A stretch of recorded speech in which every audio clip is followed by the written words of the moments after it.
Imagine being a farmer in England, working hard to sustainably manage your land, counting on promised government subsidies, and then overnight, the rug is suddenly pulled out from under your feet. Well, for around 3,000 English farmers, that's exactly what happened. Today, we're diving into the chaotic saga of the Sustainable Farming Incentive, a key post-Brexit subsidy scheme, and why its sudden closure has sparked massive controversy and backlash. But let's set the scene. When the UK left the EU, British farmers waved goodbye not just to Brussels, but also to the EU's Common Agricultural Policy, or CAP, which had generously funded many farms across the UK. To replace this European lifeline, the British government introduced a new package of subsidies, prominently featuring the Sustainable Farming Incentive. Unlike traditional schemes, which essentially paid farmers just for owning or managing land, the SFI was designed to reward land managers specifically for looking after nature, improving soil health, and contributing positively to public goods. Sounds good, right? However, the reality turned out to be far messier. And earlier this year, Environment Secretary Steve Reed abruptly paused this critical scheme, causing immediate panic among farmers reliant on these subsidies. And we talked about this before. And shockingly, this sudden halt happened despite farmers having seen explicit assurances on the government website that they would receive 6 weeks' notice before any closure. And this abrupt decision left thousands of farmers completely blindsided and financially vulnerable. And naturally, outrage followed. The National Farmers Union, not taking this lying down, swiftly filed a legal complaint against the Department for Environment, Food and Rural Affairs, the DEFRA, arguing that the decision was unlawful. And it turns out the NFU had a strong case. In a remarkable U-turn, Farming Minister Daniel Zeigner had to stand before Parliament and admit the government had got it wrong. He officially announced he had reversed the decision to close the scheme without notice, admitting the government had mistakenly posted assurances online. And this wasn't just bureaucratic confusion, it was a legal and administrative blunder affecting real livelihoods.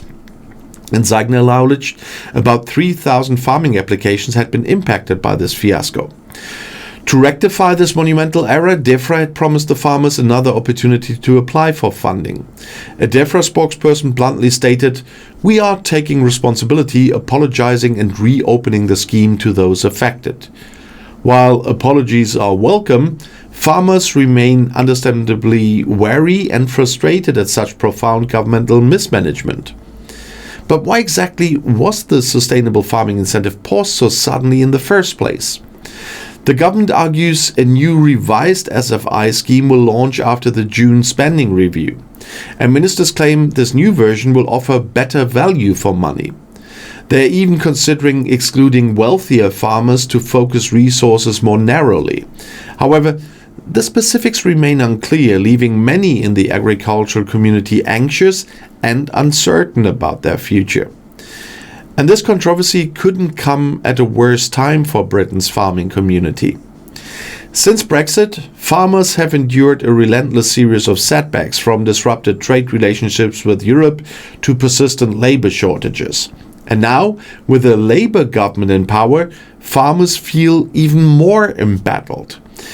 Recently introduced inheritance tax changes targeting agricultural businesses have already heightened tensions.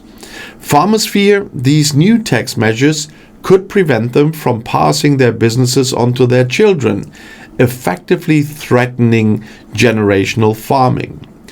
Combined with the SFI debacle, these challenges paint a bleak picture of the UK's agricultural future.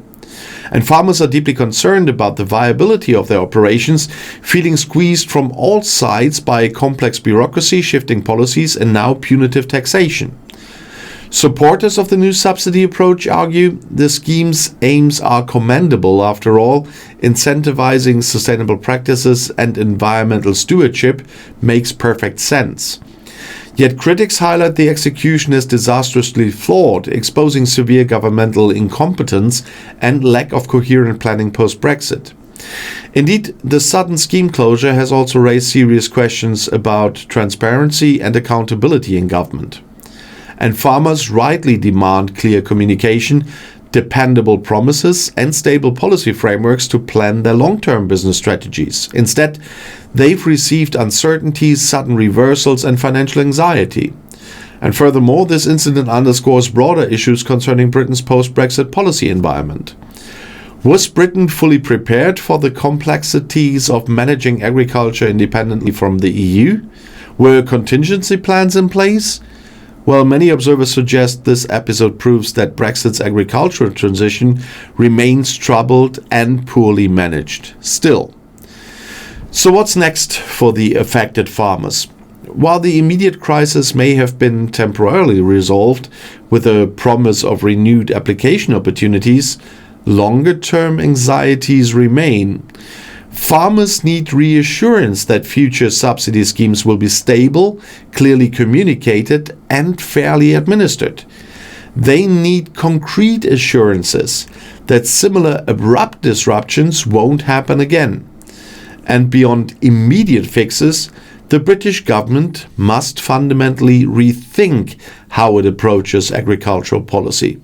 Farmers deserve better, clearer guidance, transparent processes, and a genuine understanding of their needs and challenges. Only by rebuilding trust can the government effectively support Britain's agricultural community and ensure sustainable, resilient farming practices flourish.